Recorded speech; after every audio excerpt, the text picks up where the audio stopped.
Hi guys, welcome back to my YouTube channel. My name is Lungile Mazibane for those of you who don't know me. So today I'm back with another video, and today we are discussing a very interesting topic, which is love languages. Now in this video I'm going to discuss the 5 love languages, explain each one of them and how they apply, and how you can determine your own love languages and the love languages of other people. Right, so I feel like a lot of people are not yet aware of love languages. Girls, ladies rather, they're catching up to it, but guys, most guys, they don't know what their love language is. And I think everyone should learn and everyone should know what their love language is, because when you know your love language, you know how you want to be loved, and you know how to love the other person if you know their love language. Right, I mean, if you don't know my love language and you're simply expressing love how you know it to be, it might not even mean anything for me. But if you know my love language and you love me, you express your love for me according to my love language, then that will make more sense to me. Trust me, you'll understand as I continue to explain this whole concept. So I discovered the concept of love languages years back, and I started doing my research on it, and I saw, Guti, man, this thing is very accurate. It's on point. It's real stuff. It exists. So it's important for people to know each other's love languages. When you meet a person, sometimes I do ask people, what's your love language? Sometimes I can see, because I've studied this thing a lot, that I can identify people's love languages. I can tell, and I'll briefly explain how you can identify a person's love language. But yeah, for starters, I feel like it's important that when you meet people, especially people that you're starting to develop a bond with, it's important to know what their love language is, because if you don't, you won't love them right. You can do things that are loving, but it might not be what they themselves need. So a way of determining another person's love language without even asking them or them even knowing, is seeing how they show love to you. Most of the time, the way people show love to you is how they need to be loved. So for example, a person who shows love through buying you gifts is normally a person who has the love language of receiving gifts. So for example, I have a friend of mine, whatever occasion it is, even if it's not a big deal, she'll buy you something.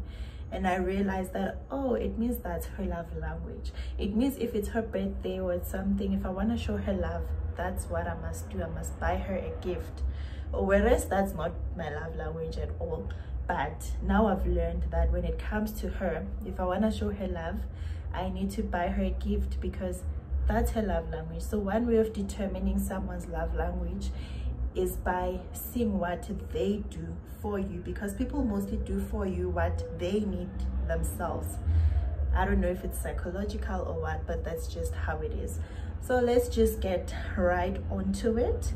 5 love languages. So the first one is words of affirmation. The second one is acts of service. The third one is receiving gifts.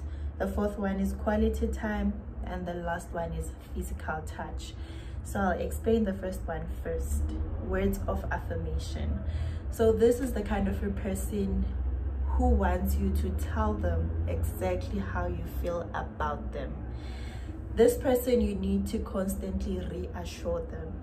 If you have all the energy, you can even do it every day. This is a person that needs you to text them or call them or tell them in person that I love you, you're beautiful to me because of this and that, this is what I love about you, I want us to do this and that, this is where I see us in life. They constantly want to hear you say it. They need you to affirm whatever it is that they already know. You know, they need that reassurance.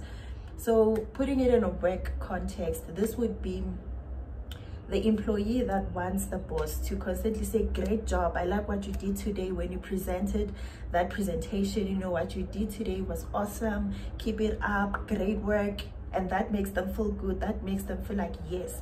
So that's a person with the love language of words of affirmation. You constantly need to remind them why you love them, that you love them, what you love about them, blah blah blah blah blah. And you will see you'll determine that this person is a person with this love language, because they will mostly, even when they say good night, they don't just say good night. They will write a paragraph. They'll say good night, I love you, blah blah blah blah blah. They'll write a whole paragraph. You know, they are poetic. They know how to be creative with words. They can tell you a lot of enticing things. So that's the love language of words of affirmation. I hope you get me on that one. The second one is acts of service. Now this is actually one of my love languages. It's not the main one. I'll tell you the main one when I get to it, but it's one of them, you know. So the people like me with this love language, they are all about serving, right? So like I've said before, mostly people do for you what they need you to do for them. So people with this love language, we are the type that's going to cook for you, bring food at your table, clean, take care of you, pamper you. You know, we just serve. We do all those things, you know, and that's what we expect in return. Like, for example, if I served you by cooking, and while I'm still chilling there, you start doing the dishes, I'm gonna feel loved, because that's my love language. When someone does an act of service for me, I feel loved. If you go to the kitchen and you grab a glass of water for me and you bring it to me, like you serve me, I feel loved. If I am still sleeping and you wake up in the morning, you know, maybe I am the one who normally cleans, but that day you decide you want to clean first, I feel loved. So these are the people with the love language of acts of service. They constantly do things for you, but when you do things for them, that's how they feel loved. So if you want to love this type of person, find things to do for them. Wash the dishes, clean a bit. If they want something, go get it for them, bring it to them. Those little things, honestly. And these are usually people who work hard. These are people who are always busy and working and working and working. So when somebody else does something from them and relieves them of the workload that they have, they appreciate that, because it gives them a minute to breathe, it gives them a minute to rest. So that's acts of service love language. Now the third one is receiving gifts. So these are the people that if you want to show them love, you must buy them something. So you must buy them flowers, buy them chocolates, buy them clothes, buy them wine, buy them this and that, give them money. You know, as long as you're giving them something, that's when they feel loved. So there are this type of people where you can, I don't know, you can love them in your own way, but as long as you know you don't give them something physical, something material, something tangible, they won't feel loved, because their love language is receiving gifts. So if you know your partner or your friend or your family member or whoever, their love language is receiving gifts, then you constantly have to buy them things. If it's their birthday, you have to buy them a gift. If it's a special day, you buy them something. You randomly buy them flowers. That's what they enjoy. That's how they'll see that you love them, and that's normally what they do for you in return. They are the type that will always buy you something. Yeah, with me you'll hardly get a gift because it's not my love language. I do it if I know it means a lot to you, but with people of which this is their love language, they always buy me things. Like I think I explained earlier on that I have a friend who's like that. They will constantly buy you things, even if it's not even a special occasion, but that's because that's how they show love and that's how they receive love, basically. I'm not saying y'all shouldn't buy me gifts, but yeah, it is what it is. It's not necessarily my main love language. And then this one is my number one love language. This is my main love language, and that's quality time. So people with this particular love language, Joe, all they want is to see you. It's to spend time with you. That's all they want. Like, you could be indoors watching Netflix, or going out to a park to just chill, or going out to a restaurant to just eat. As long as they're with you and they're spending time with you, for them, they feel loved. And that's how they show love. They spend time with you. They prioritize you. They can be busy people with work and businesses and stuff, but they'll make time for you because that's how they show love, and they'll expect you to make time for them because that's how they receive love. So that's us. Our love language is quality time. If we care about you, we are going to spend time with you. So I'd rather travel. I have a friend who's just like me. Both of us, our love language is quality time. She's in Mpumalanga, I'm here. She'd rather travel here, come visit me, or I travel there and we just see each other, because for us it's quality time. It means more when we see each other in person than texting or whatever. We just want to spend time together, and that's my main love language. And another thing is, you know, I think the importance of knowing someone's love language is that if you are a person with the love language of receiving gifts, and then you're with somebody whom their love language is quality time, you might just keep buying them gifts, but that doesn't mean anything to them. You're probably maybe in Val, they're in Joburg, and all you do is just buy them stuff and send them and everything. That might mean nothing to them. What might mean a lot to them is them actually seeing your face in person, and they'll appreciate that.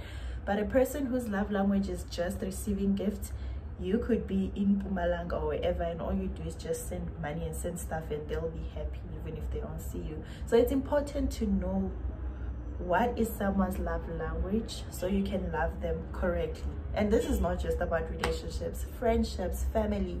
It applies everywhere. Now the last love language, let me see. The last love language, physical touch.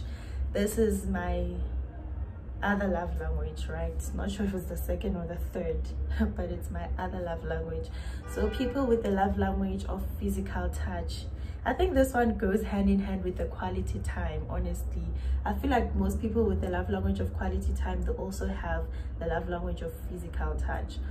So what we want to do, we want to hold hands when we're walking with you. When we see you, we want to hug you. Like, we express love by touching you. You know, we want to hug you, we want to cuddle, we want to hold your hand. Like, you can't sit far from us. If we're on a date, you can't sit there and I'm here. Like, I need you to be as close as you can possibly get. You know, so that's people with the love language of physical touch. They want to feel you, man. They want to touch you and squeeze you. Like, even when I go home, you know, as old as I am, when I go home, I feel like my dad is the same. When I'm at home, he'll want me to sit right next. If I sit on a couch that is over there, he'll tell me to come here. So he wants me to sit right next to him, and I get here because that's literally what I also want. If I love a person, I want to be as like physically close with them. So I'll sit with him, and then I'm gonna hold him like this, and then we'll just watch TV the entire time, because that's my love language. If I love you, if you're a person I care about, I just want to hold you like this, you know. So that's physical touch. And yeah, those are your 5 love languages.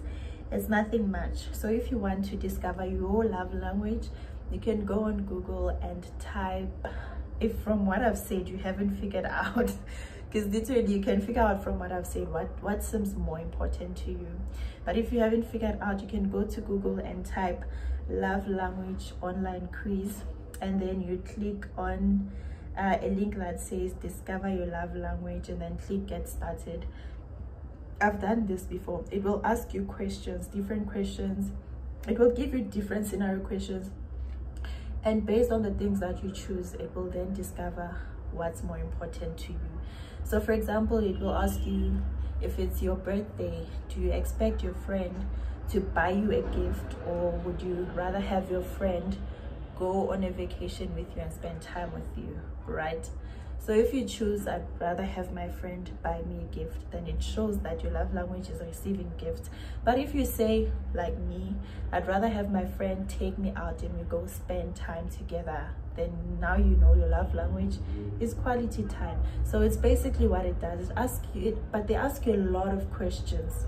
They keep confusing you with a lot of questions so that they gather the information, and then they give you the results and tell you your love language is from number 1 to number 5. So mine are like quality time, physical touch, acts of service.